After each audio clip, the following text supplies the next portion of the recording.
All right, so I'm going to show you how to integrate Trophy webhooks into your applications and start firing custom integrations using Trophy data. I'm starting off in a platform called HookDeck. This is just a webhook testing platform. You can use any testing platform that you like, but this is just the one I'm going to use.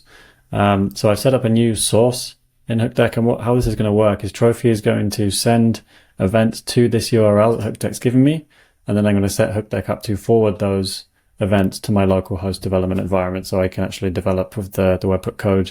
So I've got this URL. If I head into Trophy, this is the webhooks page. You can see a list of all the webhooks. You can have multiple webhooks for different purposes.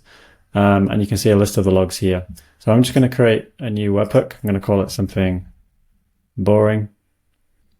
And then I'm going to paste that HookDeck URL in there and select the events that I want to subscribe that URL to. So I'm going to select points.changed and streak.extended, but depending on the features that you use in Trophy, you can set up webhooks for pretty much anything.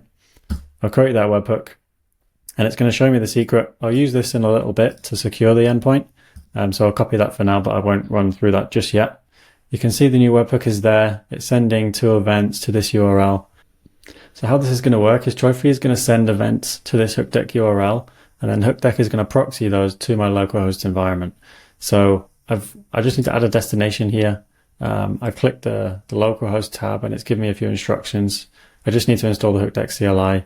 I then need to log in to HookDeck and start it listening for events from this particular source. So I'll just do that now. If I come over to my local development environment, I've just got a basic API route set up to start doing that, but I'll run through that in a minute. I'll create a new terminal and I'll log in to HookDeck. It says it's configured, that's great. And then I just need to start listening. So start listening on this port 3000 for the webhook test. And that'll be working. There's one more thing I need to do. I just need to set the path. So in my application, I've set up a Next.js app. It's essentially just a single endpoint for /API/webhook test. And that's going to be responding to push requests sent to that endpoint. So I just need to set up API/webhook test, update that, and then I'll restart the listen just so that it picks that up. And you can see it's default forwarding to API webhook test. So that's going to come into here now and start triggering my code. So all that setup is now done. I can now actually start building out the endpoint that's going to respond to these requests. So I'll just drop in this snippet and then I'll talk through what it's doing. So not many changes really. I'm just adding a function to handle the event and then just returning a 200 response. This is important because if you return something bigger than 200 or bigger than 300 actually, Trophy will think that is actually a failed attempt to deliver that webhook and it will try it again up to 3 times on the exponential backoff. So to stop that happening and to tell Trophy that it was actually successful, it's important that you return 200. It doesn't really matter what the message is or what you're sending through, it just needs to be a 200 status.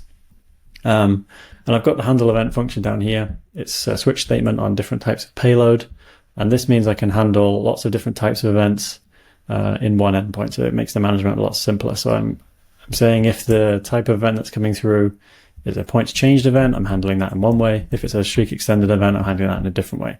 And obviously you can have as many of these as you like for the different use cases. So I'll save that. I've got my local dev server running. If I were to ping off an event now, it should come through and start proxying those events to my local environment. We should see some logs happening. So if I send an event through, it's doing stuff. There we go. 2 200s for webhook test, which looks about right. And then if I come back to HookDeck, I actually see those in more detail. So I've got a points change event that was fired, which looks good. This is all the data that Trophy is sending. This has been forwarded to my application. And then I've got a streak extended event here as well for a different type of event. So you can play around with the different events and test whatever you like. But essentially that is how it will work. So you can keep iterating on this code now with this setup just in your local environment. So it makes webhook development super simple. There's one more step I want to do to this to make it more of a production ready application. And that is something that I mentioned earlier to do with the webhook secrets. So every webhook in Trophy has a unique secret, and that's used to sign the payloads using that unique hash key. So you'll need to create your own hash and then compare that to the hash that you get from Trophy. to check that the events do actually come from Trophy and not some other third-party system that's trying to spam events to your webhook URL. Because obviously it needs to be public, so it needs to be secure. So the way you can do that is I'll just drop in another snippet and I'll talk through how it works.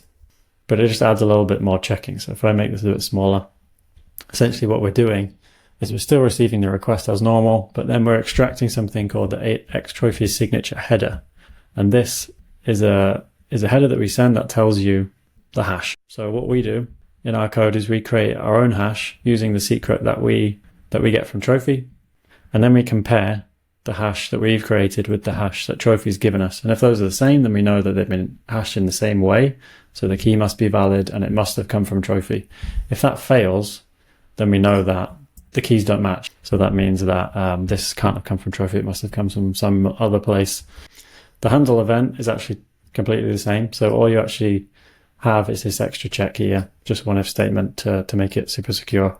And you can keep iterating on the actual handling of those events in a separate function. So to get to production, all you would do is create a new webhook, and you would actually paste in the proper URL of your deployed webhook and the events that you wanted in production. And that's it. So you can set up these webhooks for pretty much any use case. If that's like some kind of custom integration you have, sending custom notifications to users based on different events that happen, integrating with the platforms like Make or Zapier. Hopefully that makes sense, and reach out if you've got any questions.